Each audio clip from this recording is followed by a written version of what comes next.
Bonjour à toutes, bonjour à tous, bienvenue sur ma chaîne YouTube, Jérôme Pinte, dit Alexandre Bontemps. Je vous remercie de vous être abonnés, des nouveaux abonnés qui se sont abonnés hier.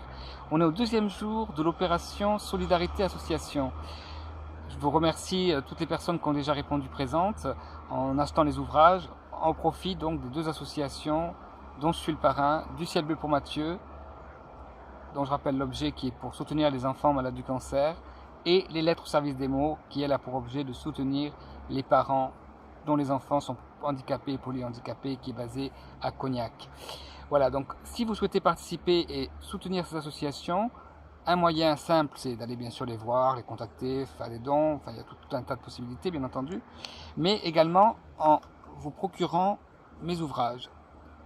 Le premier ouvrage, recueil de nouvelles, du rêve à l'évidence en finissant dans la lumière, aux éditions Saint-Honoré, à 18,90 €, 8 nouvelles.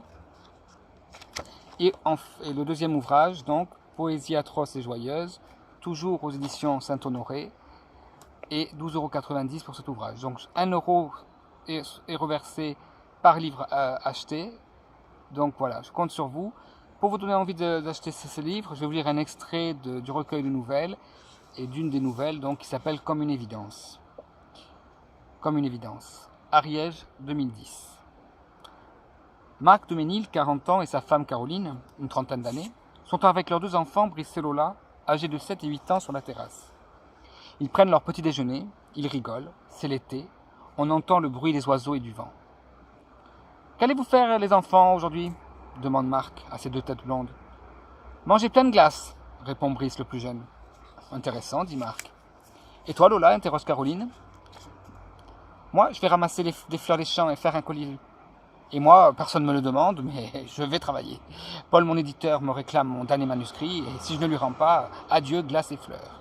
Et adieu ta chère femme, renchérit Caroline. Caroline rigole. Marc s'approche d'elle et l'attrape par les épaules. Ils rigolent à nouveau tous ensemble. Alors Marc est écrivain, il gagne bien sa vie, et il vit de sa passion, ce qui n'a pas toujours été le cas. Il était auparavant informaticien dans une grande entreprise. Cela lui permet à présent d'avoir du temps pour les siens et pour son intérieur.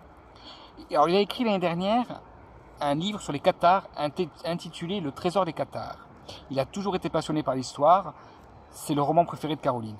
C'est l'histoire d'une famille de Montségur en Ariège qui vit paisiblement dans les contrées du village et qui un jour se retrouve menacée parce qu'elle a embrassé la doctrine cathare. Alors, le catharisme, c'est un mouvement religieux médiéval qui s'inscrit dans le christianisme. Il s'agit d'un monothéisme dualiste en fait, qui s'est développé entre le Xe et XIVe siècle dans plusieurs régions d'Europe. Alors Marc est allongé dans son lit, Caroline est allongée à ses côtés, elle dort. On entend des bruits dans la chambre voisine. Marc se lève pour mettre un terme à ce chahut, qui n'est pas habituel, qui n'est surtout pas permis à une telle heure de la nuit. Il est devant la porte, il s'apprête à ouvrir la porte, mais au moment où sa main se pose sur la poignée, il ressent une chaleur intense et la porte est bloquée. Il l'actionne avec véhémence et demande avec insistance « Ouvrez les enfants, ouvrez cette porte !» Caroline, réveillée par les bruits, a rejoint son mari devant la porte, elle est inquiète. Les enfants semblent endormis et la porte s'ouvre en effet sur la chambre calme.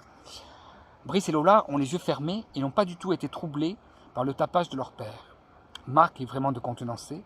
Il est persuadé d'avoir entendu des bruits intenses et forts dans la chambre de ses enfants. Et cette porte fermée à clé, alors que celle-ci n'en dispose pas, ne rassure pas les parents. Le lendemain, ils décident de ne pas en parler à leurs enfants pour ne pas les effrayer ni les perturber. Profitant qu'ils soient à l'école, Marc inspecte la chambre et il regarde partout sur le lit, sur les armoires, à l'intérieur des tables de nuit. Il ne trouve rien de suspect. Au moment où il s'apprête à sortir, une tache au sol l'interpelle. Il s'approche et là, il reconnaît un signe qu'il connaît très bien. C'est la croix cathare. Voilà, donc c'est une nouvelle à suspense. Je ne vais pas vous dévoiler bien sûr la suite, je vous laisse découvrir. Donc c'est extrait du livre Du rêve à l'évidence en finissant dans la lumière. Il y a en tout 8 nouvelles. Je vous remercie donc de continuer à soutenir cette opération Solidarité Association, OSA, et je vous dis à demain puisqu'on continue jusqu'à dimanche. Belle journée et à bientôt.